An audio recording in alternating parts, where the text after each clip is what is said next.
안녕하십니까? 좋은 아침입니다. 오늘도 여호와의 회의에 오신 분들을 환영합니다.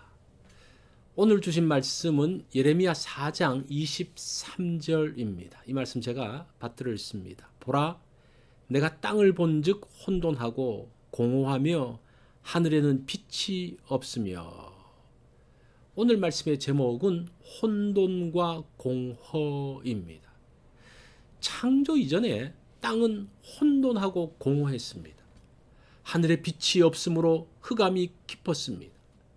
하나님께서 창조하시고 세상을 주관하시면서 세상은 밝은 빛으로 들어가고 땅은 질서 있는 모습으로 변해 갔습니다. 23절 말씀을 다시 볼까요? 보라, 내가 땅을 본즉 혼돈하고 공허하며 하늘에는 빛이 없으며. 하나님의 손에서 벗어나면 혼돈입니다. 열심히 노력해서 만들어도 공허뿐입니다. 빛은 사라지고 희미한 호롱불 속에서 헤매게 됩니다. 하나님의 손을 벗어나서 유다는 바알의 우상에게로 갔습니다. 이것이 더 흥미있고 유익할 것이라고 생각했습니다. 바알에게 가면서 유다의 총명은 사라지고 빛을 잃었습니다. 많은 우상에 빠져 혼돈 가운데 살게 됩니다.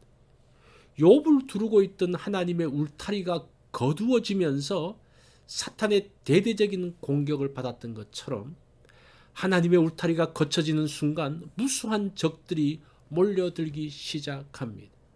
빛은 자취를 감추고 혼돈과 공허 가운데 들어갑니다. 바벨론은 하나님의 심판의 막대기입니다. 이것이 하나님의 울타리가 있는 동안은 들어오지 못했습니다. 울타리가 거쳐지자 그것들이 달려옵니다. 그 땅에 들어가서 하나님의 심판을 집행합니다. 하나님의 심판의 도구인 바벨론이 와도 하나님의 손길이 머물러 있으면 안으로 들어오지 못합니다. 오래전 애굽 땅에서 죽음의 천사가 몰려왔습니다. 문설주에 양의 피가 있는 하나님의 손길이 있는 곳은 죽음의 천사가 들어오지 못하고 넘어갑니다. 그래서 유월절 패스오버라고 합니다. 하나님의 손길이 없는 애굽 집에는 하나님의 심판이 임합니다. 순간 죽음의 그림자가 그 집을 들이우고 혼돈과 공허가 그 집을 휘어 감았습니다. 깊은 밤 슬픔이 애굽을 덮쳤습니다. 창자가 끊어질 것 같은 아픔과 곡하는 소리가 들렸습니다. 19절 말씀을 보면 슬프고 아프다 내 마음속이 아프고, 이거를 조금 더 실감나게 그 원문의 의미들을 담아서 보면 이렇습니다. 내 창자여 내 창자여 내 영혼이 아프도다, 이렇게 돼 있어요. 그러면서 내 마음이 답답하여 잠잠할 수 없으니. 하나님의 손길에서 벗어나는 유다의 미래를 보면서 예레미야는 창자가 끊어질 것 같은 아픔을 호소합니다. 불을 보듯 명확한 사실 앞에서 그의 영혼은 신음하고 있습니다. 그런 아픔과 두려움 때문에 유다 백성에게 하나님의 말씀을 전합니다. 그런 위험을 알지 못하는 유다 백성을 향해서 하나님의 심판이 얼마나 무서운지를 자세하게 설명합니다.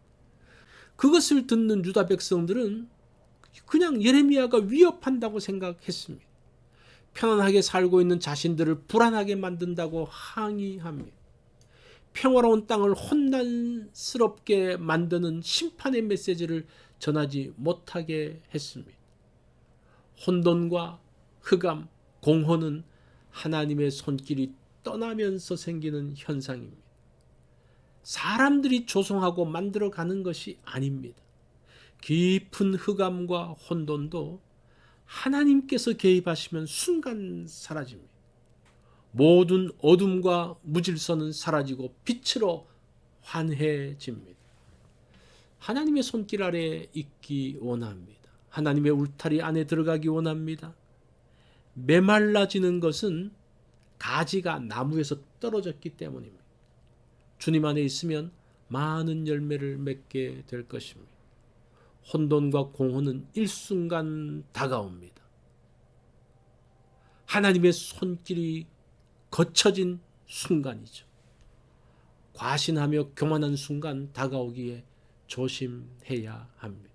오늘 하나님의 손길을 느끼는 그러한 시간이 되기를 바랍니다. 이것이 오늘 여호와의 회의에서 주신 말씀입니다. 오늘은 하나님의 손길이 혼돈과 공허를 날려버리는 것을 보는 그러한 날이 되면 얼마나 좋을까요? 그래서 혼돈과 공허로 인해서 탄식하지 말고 하나님의 빛을 갈망하는 그러한 날이 되기를 바랍니다.